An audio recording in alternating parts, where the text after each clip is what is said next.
Hello students, you are watching Bhargav Biology classes. I am Dr. Pratima Bhargav. We are going to start a new chapter that is photosynthesis.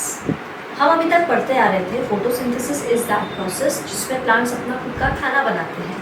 They prepare their own food in the leaves which we call them as the food factories of the plant. कभी सोचा है हमने ये खाना बन कैसे रहा है, ये जिस चीज़ को हम खाना बोल रहे हैं वो एक्चुअली कौन सा मटेरियल है, वो कौन सा केमिकल है जिसकी वजह से प्लांट को इतना ज़्यादा एनर्जी मिल रहा है. सो सारे के सारे टॉपिक्स हम डिस्कस करेंगे. साथ ही साथ हम डिस्कस करेंगे उन सारे के सारे साइंटिस्ट के बारे में जिन्होंने इन डिस्कवरीज़ को आगे बढ़ाया और हमको आज तक की पूरी अपडेट्स पता है कि फोटोसिंथेसिस के प्रोसेस में कौन कौन से फैक्टर्स का इन्वॉल्वमेंट होता है और ये पूरा का पूरा प्रोसेस एक्चुअली होता कैसे है. So we are starting with a new chapter that is photosynthesis. Photosynthesis is the anabolic process in which plants prepare their own food with the help of carbon dioxide and water in the presence of sunlight, yes, in the presence of chlorophyll, with producing carbon dioxide, with producing oxygen and water as the byproduct. तो what यहाँ पर basically यहाँ पर हो क्या रहा है, यहाँ पर plant कार्बन डाइऑक्साइड को यूज़ कर रहा है फ्रॉम एयर, H2O को यूज़ कर रहा है फ्रॉम सॉइल और इन दोनों की हेल्प से in the presence of sunlight कोई ना कोई एनर्जी सोर्स चाहिए हर एक केमिकल एनर्जी के लिए. तो it is using sunlight and chlorophyll. These are the pigments which are already present in the plant. तो वो क्लोरोफिल को यूज़ कर प्रोड्यूस कर रहा है उसका ऐसा element which will provide energy for all the reactions of its cell. तो वो यहाँ पर बना रहा है ग्लूकोज और साथ ही साथ oxygen and H2O are liberated as by products. अभी इतनी पूरी की पूरी केमिकल रिएक्शन हमको आज मालूम है. आज हमको पता है कि कार्बन डाइऑक्साइड का यूज़ होता है फोटोसिंथेसिस में, वाटर का यूज़ होता है फोटोसिंथेसिस में. कई साल पहले तक में ये सब चीज़ें नहीं पता थी. तो बहुत सारे साइंटिस्ट का इसमें कंट्रीब्यूशन रहा है शुरू से ये सारा का सारा इन्फॉर्मेशन सबके पास में नहीं था. अगर मैं बात करूँ इंडिया के ही लेवल पर कि इंडिया में ये सब चीज़ें कैसे आई, ये बातें कैसे पता लगी, तो बहुत पहले इंडिया में भी ऐसा माना जाता था कि प्लांट्स को उनका जो ग्लूकोज है या जो भी उनका फूड सोर्स है, they are deriving it all from the soil. उनको सॉइल से ही पानी मिल रहा है, साथ ही साथ उनको सॉइल से ही उनका खाना भी मिल रहा है. So that is why plants को एंशिएंट इंडिया में बोला जाता था पादप. पादप means the ones which derive their nutrition from their feet. पता था कि रूट्स होती हैं जिसको हम मूल बोलते हैं या फिर रूट्स बोलते हैं. तो रूट्स के through they were absorbing some nutrients from the soil और ऐसा ही माना जाता था कि उनको उनका खाना पूरा का पूरा कहाँ से मिल रहा है, सॉइल से मिल रहा है. धीरे धीरे डिस्कवरीज हुई जिसके बाद में पता लगा कि नहीं, that is not the soil which is providing them the food, it is not the water which is providing them the food. लेकिन ये पूरा का पूरा प्रोसेस एक बार में डिस्कवर नहीं हुआ यूँ कि कोई साइंटिस्ट था जिसने बताया कि कार्बन डाइऑक्साइड इज एसेंशियल, कोई और साइंटिस्ट होगा जिसने बताया होगा वाटर, कोई और साइंटिस्ट है जिसने बताया सनलाइट. तो आज हम जो डेफिनेशन या आज हम जो इक्वेशन पढ़ते आ रहे हैं जिसमें हम बोलते हैं कि कार्बन डाइऑक्साइड की ज़रूरत है, किसी और साइंटिस्ट ने बताया है एंड दैट वाज मोल. किसी और साइंटिस्ट ने बताया था कि वाटर का रिक्वायरमेंट होता है. कोई और साइंटिस्ट है जिन्होंने बताया था कि oxygen is liberated as by product. तो बहुत सारे साइंटिस्ट ने इसमें अपना कंट्रीब्यूशन दिया है. आज के इस लेक्चर में हम सिर्फ उन साइंटिस्ट और उनके एक्सपेरिमेंट्स के बारे में पढ़ेंगे जिन्होंने बताया कि कौन कौन से फैक्टर्स का इन्वॉल्वमेंट होता है फोटोसिंथेसिस में. So we are moving on. सबसे पहले हम लेंगे जोसेफ प्रीस्टली का एक्सपेरिमेंट. क्या हुआ था, जोसेफ प्रीस्टली कौन थे, उन्होंने क्या किया. Joseph Priestley is famous for his bell jar experiment. आपको बुक्स में भी पढ़ने में आएगा बेल जार एक्सपेरिमेंट. क्या हुआ इसमें जोसेफ प्रीस्टली ने एक बेल शेप्ड जार लिया. वो वाले जार के अंदर उन्होंने एक कैंडल को बर्न कर रखा.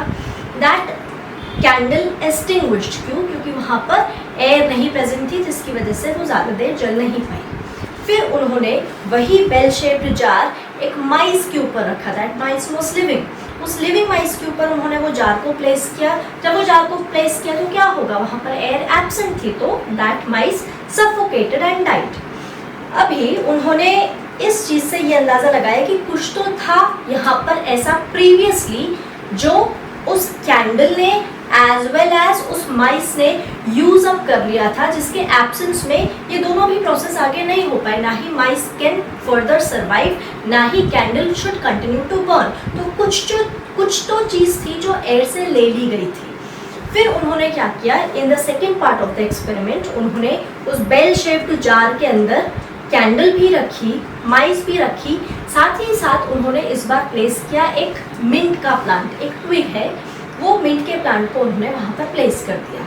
The mice survived, the candle continued to burn. तो इससे ये अंदाज़ा लगाया कि पहले जो चीज़ ख़त्म हो चुकी थी, मिंट प्लांट के प्लेस करने की वजह से मिंट प्लांट ने उस एयर में वो चीज़ वापस रीस्टोर कर दी।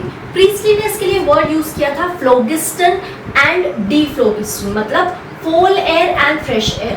पहले माइस ने एंड कैंडल ने उस एयर को फोल एयर में कन्वर्ट कर दिया था, लेकिन जब हमने मिंट प्लांट को प्लेस किया तो that mint plant converted the foul air into some fresh air. So यहाँ पर इन्होंने ये बात बोली खाली कि प्लांट्स की वजह से एयर में कुछ चेंजेस होते हैं, प्लांट्स की वजह से एयर प्यूरिफाई होती है। लेटर ऑन प्रीस्टली ने ही ऑक्सीजन को फिर डिस्कवर भी किया था कि इस प्रोसेस में ऑक्सीजन का एवोल्यूशन होता है। So this was the very first experiment. I must tell you this is very important. Frequently इस एक्सपेरिमेंट के ऊपर क्वेश्चंस बने हुए हैं। एनसीईआरटी में इसका डायग्राम भी है, एनसीईआरटी में ईयर्स भी है, 1774, 1704, 1779, ये सारे के सारे ईयर्स है। दीज वर द माइलस्टोन्स, कब किस चीज़ की डिस्कवरी हुई थी। तो आपको वो सब को पॉइंट आउट कर हाईलाइट कर स्पेशली याद रखना है। Moving forward to the other experiment, Nicolas Saussure. इनका आपको खाली नाम याद रखना है, इनसे रिलेटेड ज़्यादा फेमस कोई एक्सपेरिमेंट है नहीं वैसे, या फिर हमारे रिक्वायरमेंट का नहीं है, इनका खाली नाम आता है। इन्होंने ये बताया कि प्लांट्स में फोटोसिंथेसिस के प्रोसेस में H2O एब्जॉर्ब तो होता है, उसका यूज़ कब, कहाँ, कैसे, उसके बारे में कुछ भी डिटेल्स नहीं थी, बट येस H2O का रिक्वायरमेंट होता है। This was highlighted by Saussure. Again important, NEET level पर क्वेश्चंस नहीं बने हैं, लेकिन प्रीवियसली जो AFMC होता था, एम्स के एग्जाम्स होते थे, उसमें इसके ऊपर फ्रीक्वेंटली क्वेश्चंस बने हैं। So you must not forget this point. Moving forward, von सैक्स, Julius von सैक्स, इन्होंने क्या बताया? इन्होंने ये बताया कि जब भी फोटोसिंथेसिस का प्रोसेस होता है तब जो बाय प्रोडक्ट निकलता है, देखो वापस हम बात कर रहे हैं CO2 H2O, CO2 का रिक्वायरमेंट था, ये अभी तक नहीं पता, H2O का रिक्वायरमेंट था, ये भी नहीं पता। अभी क्या पता लगा है, इस प्रोसेस में प्लांट कहीं ना कहीं ऑक्सीजन इवॉल्व आउट कर रहे हैं। This was given by Priestley. एक बात पता लगी, दूसरी बात पता लगी, C6H12O6 प्रिपेयर होता है। This was given bye home? ये बताया था हमको जूलियस वॉन सैक्स ने। इन्होंने बताया कि प्लांट्स जब उनका खाना बनाते हैं तो किस फॉर्म में बनाते हैं, they prepare it in the form of glucose. एक पार्ट हो गया उनके एक्सपेरिमेंट के रिजल्ट का। दूसरा इंपॉर्टेंट कंक्लूजन इन्होंने यहाँ पर ये डिराइव किया था कि प्लांट्स ग्लूकोज तो बनाते हैं, लेकिन पूरा का पूरा प्लांट नहीं बनाता। अगर मैं आपको बोलूँगी रूट्स बनाते हैं, प्लांट तो बनाता है, प्लांट तो ग्लूकोज बनाता है, तो क्या रूट्स भी बनाते हैं? नो। इन्होंने बताया कि glucose is produced only by the green parts of the plant. कहाँ से बनता है? सिर्फ जो भी ग्रीन पार्ट होते हैं वो ही बना सकते हैं, और साथ ही साथ glucose is stored in the form of starch. जो भी ग्लूकोज बनाया है, जो भी फूड बनाया गया है, that is formed in the form of glucose, जो कि शुगर का एक टाइप है, ग्लूकोज के फॉर्म में बनाया जाता है। लेकिन सेल्स सारे के सारे एक बार में उस ग्लूकोज को यूज नहीं कर लेते हैं, दे आर स्टोर्ड। तो किस फॉर्म में वो स्टोर होता है? It is stored in the form of starch. तो ये दोनों भी पॉइंट्स आपको याद रखने हैं। एनसीईआरटी में एज इट इज लाइन है इसके बारे में, डू हाईलाइटेड एंड उसको ध्यान में रखना है आपको। Moving forward, very important experiment, Mohl के बारे में ज़्यादा डिस्क्रिप्शन है नहीं वैसे, लेकिन मोल के डायग्राम्स को लेकर, लेबलिंग को लेकर क्वेश्चंस बने हैं। तो हम समझते हैं मोल के एक्सपेरिमेंट में क्या हुआ था। मोल ने एक्चुअली एक प्लांट लिया,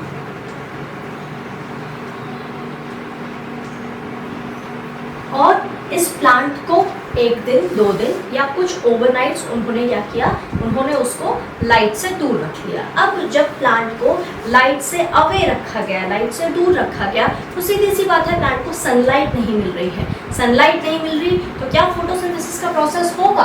क्या सनलाइट ना मिलने की वजह से फोटोसिंथेसिस का प्रोसेस कंप्लीट होगा? नहीं होगा, फोटोसिंथेसिस का प्रोसेस नहीं हुआ। तो इस प्लांट, ये जो प्लांट था ये अभी कैसा हो गया? ये डीस्टार्च्ड हो गया। डीस्टार्च्ड कैसे हो गया? ग्लूकोज ना ही बना ना ही स्टोर हुआ, तो इस प्लांट के पास में स्टार्च नहीं था। 2 या 3 दिन इसको बिना लाइट के रखने से ये वाले प्लांट में ग्लूकोज की एंड स्टार्च की कमी आई, जिसकी वजह से it turn into pale yellow colour. फिर कुछ टाइम बाद ये इसको वापस सनलाइट में लेकर आए। अब जब इसको सनलाइट में लेकर आए वापस, इट स्टार्टेड टू ग्रो। जैसा ये पहले था वैसा ही ये ग्रो कर रहा था। इसको इसकी रूट्स के थ्रू वाटर मिल रहा है, इसको एयर के थ्रू कार्बन डाइऑक्साइड मिल रहा है।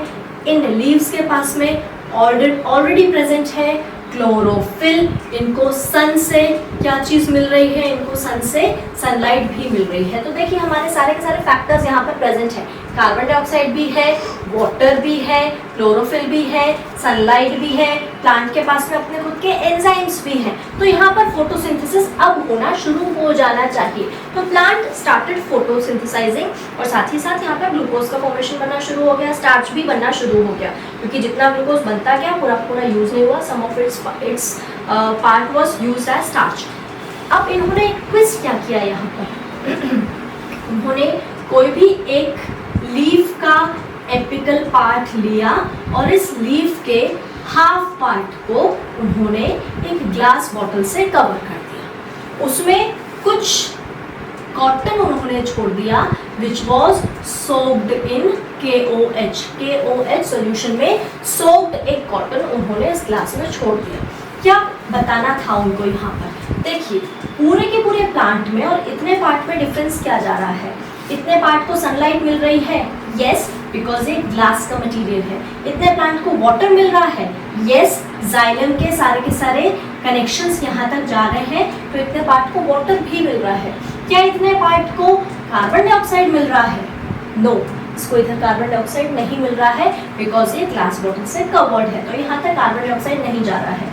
अगर थोड़ा बहुत कार्बन डाइऑक्साइड डिफ्यूज होकर बाकी के पार्ट से इस लीफ के पार्ट तक जा भी रहा होगा, तो ये KOH सॉल्यूशन है वो उस कार्बन डाइऑक्साइड को एब्जॉर्ब कर लेगा और प्लांट को वो उससे डिप्राइव करेगा, उसको एब्जॉर्ब नहीं करने देगा। तो अभी क्या हुआ? अभी इसके पास में CO2 है, बाकी इस पार्ट के पास में CO2 नहीं है, बाकी पूरे के पूरे प्लांट के पास में CO2 है। बाकी पूरे के पूरे प्लांट पर जब जब स्टार्च आयोडाइड टेस्ट लगाया गया, क्या होता है स्टार्च आयोडाइड टेस्ट? ये एक ऐसा टेस्ट है जो परफॉर्म किया जाता है पता लगाने के लिए कि स्टार्च बन रहा है या नहीं। तो जब स्टार्च आयोडाइड टेस्ट पूरे इस प्लांट पर अप्लाई किया गया तो it turn to be positive, मतलब यहाँ पर स्टार्च का फॉर्मेशन हो रहा था। जब वही वाला टेस्ट इतने पार्ट पर अप्लाई किया गया तब स्टार्च आयोडाइड टेस्ट का रिजल्ट नेगेटिव मिला। ये इस बात को शो करता है कि इतने पार्ट में फोटोसिंथेसिस नहीं हुआ, इतने पार्ट में स्टार्च नहीं बना, इतने पार्ट में ग्लूकोज नहीं बना। क्यों नहीं बना? क्योंकि इसमें और बाकी के पार्ट्स में डिफरेंस ये था, इसको कार्बन डाइऑक्साइड नहीं मिल रही थी, इसको कार्बन डाइऑक्साइड मिल रही थी। So this is how Moll led to the conclusion that photosynthesis के प्रोसेस में कार्बन डाइऑक्साइड का बहुत ही इंपॉर्टेंट इन्वॉल्वमेंट होता है। अगर कार्बन डाइऑक्साइड नहीं हुआ तो पूरा का पूरा ग्लूकोज का फॉर्मेशन नहीं होगा या स्टार्च का फॉर्मेशन नहीं होगा। अगेन इंपॉर्टेंट एक्सपेरिमेंट है, लेबलिंग के लिए पूछा जाता है, हमको ध्यान में रखना है। मूविंग फॉरवर्ड, देखिए इतनी चीज़ों में से हमको पता लग गया कि कार्बन डाइऑक्साइड का रिक्वायरमेंट होता है। अब आगे की चीज़ों को डिस्कस करते हैं। कोई भी प्लांट हो उसको कार्बन डाइऑक्साइड चाहिए, वाटर चाहिए। तीसरा इंपॉर्टेंट फैक्टर कौन सा था? यस, हम बार बार बात करते हैं कि सनलाइट चाहिए होती है। इसको लेकर एक्सपेरिमेंट किया जैन इंगेनहाउस ने। क्या किया जैन इंगेनहाउस ने? इन्होंने ये वाला एक्सपेरिमेंट किया था एक एक्वेटिक प्लांट में। कौन से प्लांट में? Aquatic plant. एक्वेटिक प्लांट मतलब जो पानी में रहते हैं, वो वाले प्लांट पर एक्सपेरिमेंट किया, या हम ये बोल सकते हैं इन्होंने एक्सपेरिमेंट नहीं किया, ये खाली ऑब्जर्व कर रहे थे उस प्लांट को। उन्होंने ऑब्जर्व किया कि डे टाइम में इस प्लांट के बेसल रीजन में आसपास में, इस प्लांट के आसपास में कुछ बबल्स इवॉल्व आउट होते हैं at a particular time of day, and at a particular time of day यहाँ पर वो ऑक्सीजन बबल्स इवॉल्व आउट नहीं होते हैं। उन्होंने नोटिस किया कि जब तक डे टाइम था he saw there were some bubbles coming out from this near the surface of this plant। तो उन्होंने पता लगाया कि कुछ तो बबल्स इवॉल्व आउट हो रहे हैं। Later on he found out कि ऑक्सीजन के बबल्स हैं। तो डे टाइम में वो वाले बबल्स इवॉल्व आउट हो रहे थे, लेकिन नाइट टाइम में वो वाले बबल्स इवॉल्व आउट नहीं हो रहे थे। हमको पहले ही बता चुके थे प्रीस्टली कि ऑक्सीजन इवॉल्व आउट होता है फोटोसिंथेसिस के प्रोसेस में। इन्होंने पता लगाया कि बबल्स, यस ऑक्सीजन के बबल्स इवॉल्व आउट हो रहे हैं, ये ऑक्सीजन का इवोल्यूशन हो रहा है, but during day time only, night time में ऑक्सीजन इवॉल्व आउट नहीं हो रहा है। तो इससे उन्होंने पता लगाया कि सनलाइट की वजह से या लाइट एनर्जी के प्रेजेंस होने की वजह से ये वाले बबल्स ऑक्सीजन के डे टाइम में लिबरेट हो रहे हैं, लेकिन नाइट टाइम में there were no bubbles seen. So sunlight के बारे में डिस्कवरी किसने की थी, हमको ध्यान में रखना है, जैन इंगिनहाउस। इंपॉर्टेंट है, नाम पूछा जाता है इसके बारे में। मूविंग फॉरवर्ड, हालांकि हम आगे जब पढ़ेंगे तो हम ये बात भी पढ़ेंगे कि फोटोसिंथेसिस का प्रोसेस बिना लाइट के भी हो सकता है, लेकिन पूरा का पूरा प्रोसेस नहीं हो सकता। मतलब CO2 और H2O का रोल, H2O का रोल पर्टिकुलरली डे टाइम में ही होता है, CO2 का इन्वॉल्वमेंट रात में ही होता है। रात में C6H12O6 का फॉर्मेशन होता है, लेकिन डे टाइम में H2O का इन्वॉल्वमेंट होता है। सो ये बात सच नहीं है कि सनलाइट में फोटोसिंथेसिस होता है या नहीं होता है। बात यह है कि कुछ फेज के लिए, फोटोसिंथेसिस के कुछ पर्टिकुलर प्रोसेस के लिए लाइट का रिक्वायरमेंट होता है, कुछ प्रोसेस के लिए लाइट का रिक्वायरमेंट नहीं भी होता है। आगे हम पढ़ेंगे उसके बारे में डिटेल्स को। फिर हम देखते हैं एंगलमैन ने क्या किया। यहाँ तक हमने बात की कि सनलाइट का रिक्वायरमेंट होता है, बिना सनलाइट के ऑक्सीजन बबल्स का इवोल्यूशन नहीं होता है। अब जब आप ये चैप्टर पढ़ोगे या जब हम इनके क्वेश्चन सॉल्व करेंगे तो बार बार पूछा जाएगा विच क्वालिटी ऑफ लाइट। आपको ये ध्यान में नहीं रखना है सिर्फ लाइट, लाइट मतलब सिर्फ लाइट। ये सब हमारे प्राइमरी लेवल की चीज़ें थी जो हम छोड़कर आ चुके हैं। हम छोड़कर आ चुके हैं कि light is essential for photosynthesis. अब हम पढ़ेंगे कौन सी लाइट, कितनी लाइट, कितनी देर के लिए light. So we will be studying about quality of light, duration of light, frequency of light. इन सब चीज़ों के ऊपर क्वेश्चंस पूछे जाते हैं। तो यहाँ पर हम पढ़ रहे हैं कि जैन इंगिनहाउस ने बताया कि लाइट का रिक्वायरमेंट होता है।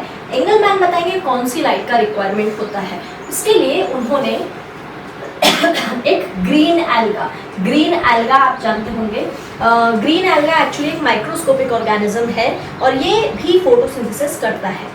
तो ये वाले एल्गे को क्या किया गया, उन्होंने लाइट प्रोवाइड की।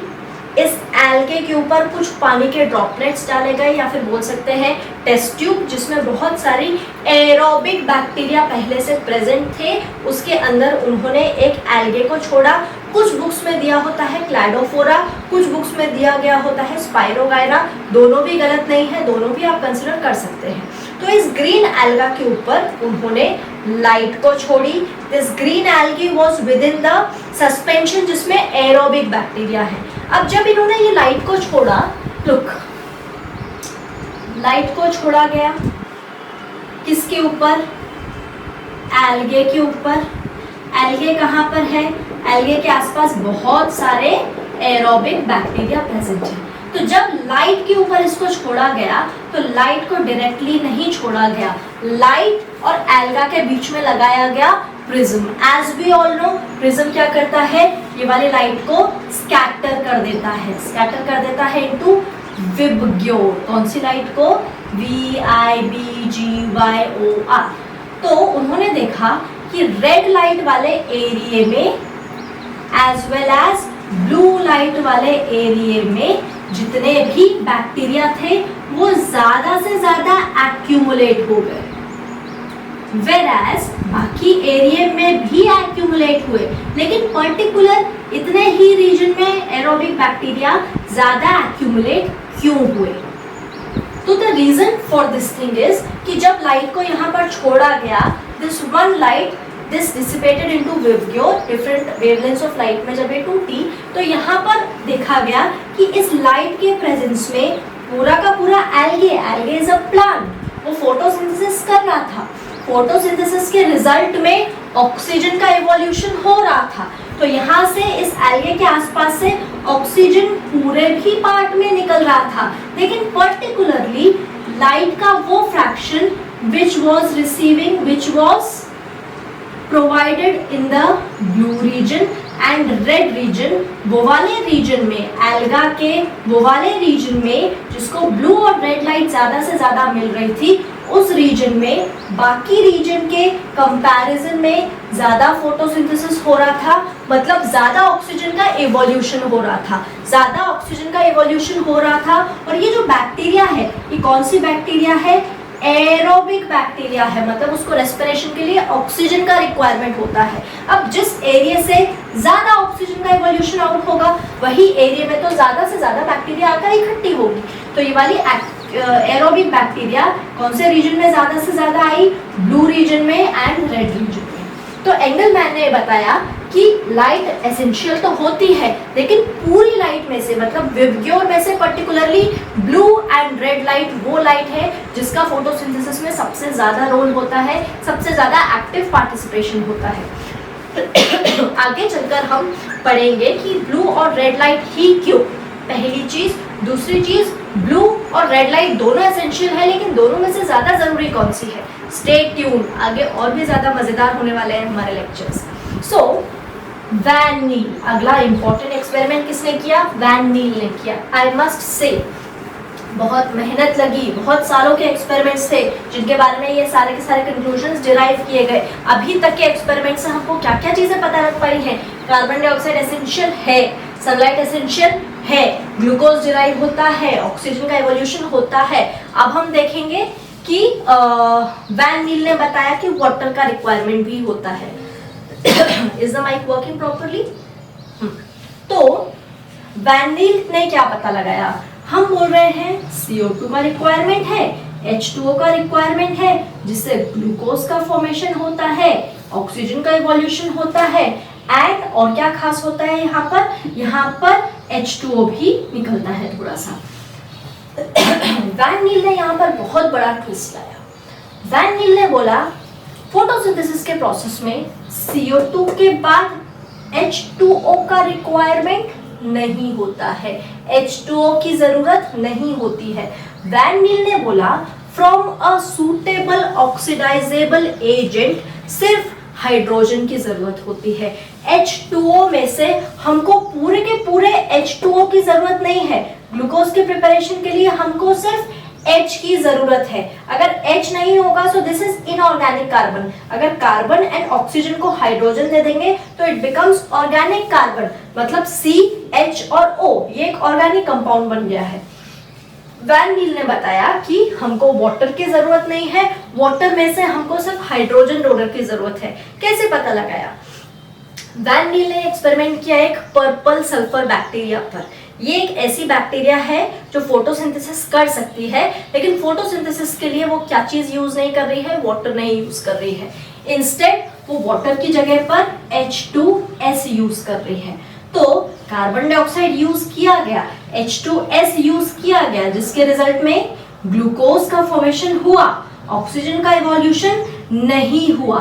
क्यों नहीं हुआ? क्योंकि ये वाली बैक्टीरिया ने H2S को तोड़कर सिर्फ H वाले पार्ट से रिड्यूस किया कार्बन डाइऑक्साइड को। This carbon dioxide is reduced to carbohydrate. अब अगर H2O था, H2O में से H2 निकाल दिया तो ऑक्सीजन इवॉल्व आउट होगा। सिमिलरली अगर H2O में से H2S में से H2 निकाल दिया जाए तो किस चीज का इवोल्यूशन होता है? सल्फर। ये एक ग्लोब्यूल के फॉर्म में नीचे डिपॉजिट हो गया। So this was how van Niel ने पता लगाया कि पूरा का पूरा H2O का रिक्वायरमेंट नहीं है, हमको सिर्फ हाइड्रोजन का रिक्वायरमेंट है। We do not require H2O, we require a hydrogen donor for the process of photosynthesis. इधर देखिए, अगर हम H2O की जगह पर कोई भी कंपाउंड ले, लेट्स से H2A यूज किया, तो भी कार्बन डाइऑक्साइड उससे कंबाइन होगा ए वाला पार्ट अलग निकल जाएगा और कार्बोहाइड्रेट्स का या शुगर्स का फॉर्मेशन तो तब भी होगा। ठीक, सो बैरनील ने क्या चीज बताई, पर्पल सल्फर बैक्टीरिया का यूज कर उन्होंने बताया कि सिर्फ हाइड्रोजन के डोनर की जरूरत होती है, H2O की जरूरत नहीं होती। Later on, this experiment was proved by Rubin and Kamen. इन्होंने यही वाले एक्सपेरिमेंट को प्रूव किया। कैसे प्रूव किया, इन्होंने बोला, इन्होंने ये इतना काम सेम किया, CO2 दिया गया प्लांट को, H2O, यस हाइड्रोजन डोनर के फॉर्म में इन्होंने भी वाटर का ही यूज किया। इन्होंने इन दोनों को कंबाइन कर in the presence of sunlight, in the presence of chlorophyll इन्होंने फोटोसिंथेसिस करवाया। र्यूबन, केमन एंड हैसिड, कभी कभी एक तीसरे साइंटिस्ट का नाम आता है, किसका, हैसिड। सारी की सारी बुक्स ये नहीं लिखती है, आपने अगर ये नाम स्किप कर भी दिया तो चलेगा, क्वेश्चंस नहीं गए हैं इसके ऊपर। So CO2, H2O in the presence of sunlight and chlorophyll gives what? Gives glucose plus evolves out oxygen and water निकला। तो इन्होंने यहाँ पर अलग काम क्या किया, इन्होंने CO2 में जो ऑक्सीजन यूज किया that was normal oxygen, that was O16, लेकिन H2O में जो ऑक्सीजन यूज किया that was an isotope of oxygen, that was O18। उन्होंने कौन से ऑक्सीजन यूज की, O18 को यूज किया गया। तो जब ये वाला प्रोसेस हुआ और ऑक्सीजन का एवोल्यूशन हुआ, तब ऑक्सीजन लिबरेट जो हुई दैट वाज O18। कौन सी ऑक्सीजन लिबरेट आउट हुई, O18। This proves that H2O में से H is used up in the formation of carbohydrates and जो ऑक्सीजन इवॉल्व आउट हो रही है that is coming out from water and not from carbon dioxide. इसी experiment को आगे बढ़ाया किसने, रॉबर्ट हिल ने। Again the name is important, the experiment is important, इसके बारे में क्वेश्चन बनते हैं। रॉबर्ट हिल ने क्या बताया, रॉबर्ट हिल ने बताया कि जिस तरह से वाटर की जगह पर हमको सिर्फ हाइड्रोजन डोनर की जरूरत होती है, उसी तरह से ऑक्सीजन के इवोल्यूशन के लिए हमको वाटर का रिक्वायरमेंट नहीं होता है, हमको रिक्वायरमेंट होता है एक हाइड्रोजन के एक्सेप्टर को। मतलब अगर आप कार्बन डाइऑक्साइड को छोड़ देते हो, स्किप कर देते हो इस प्रोसेस में कार्बन डाइऑक्साइड को, इस पूरे प्रोसेस में कार्बन डाइऑक्साइड को नहीं यूज करते हो, तो भले ग्लूकोज नहीं बने लेकिन ऑक्सीजन का इवोल्यूशन तो तब भी होगा। बहुत इंपॉर्टेंट ये एक्सपेरिमेंट क्यों था, क्योंकि यहाँ पर रॉबर्ट हिल ने कंक्लूड ये किया कि ये जो ऑक्सीजन यहाँ से निकल रही है that is not coming out from carbon dioxide. Oxygen carbon dioxide में भी है, वाटर में भी है, तो यहाँ पर जो ऑक्सीजन इवॉल्व आउट हो रही है वो एक्चुअली कहाँ से आ रही है, कार्बन डाइऑक्साइड से आ रही है या वाटर से आ रही है। तो रॉबर्ट हिल ने कार्बन डाइऑक्साइड को नहीं यूज किया, यहाँ पर इन्होंने कुछ हाइड्रोजन एक्सेप्टर्स को यूज किया। लेट अस से दिस कंपाउंड इज A, उन्होंने कुछ हाइड्रोजन एक्सेप्टर्स को यूज किया, वाटर के साथ में उसको रिएक्ट करवाया। So this A combined with H2, ये A H2O के H से कंबाइन हुआ, मतलब this H reduced this A compound and oxygen was evolved out। इन्होंने क्या बोला कि ये जो ऑक्सीजन इवॉल्व आउट हो रही है ये यहाँ से नहीं आ रही है, ये वाटर में से आ रही थी। मतलब फोटोसिंथेसिस के प्रोसेस में carbon dioxide is acting as hydrogen acceptor. यहाँ पर carbon dioxide on accepting H2 is reduced to carbohydrates. CO2 will accept this hydrogen and will later on form glucose, and this oxygen is evolved out in the form of gaseous. ठीक, hope you liked our video. अगर आपको video पसंद आया हो तो please इसे like करें, हमारे चैनल को सब्सक्राइब करें और बेल आइकॉन को प्रेस करना ना भूलें, जिससे आपको हमारे आने वाले लेक्चर्स के नोटिफिकेशंस मिलते रहें। Thank you.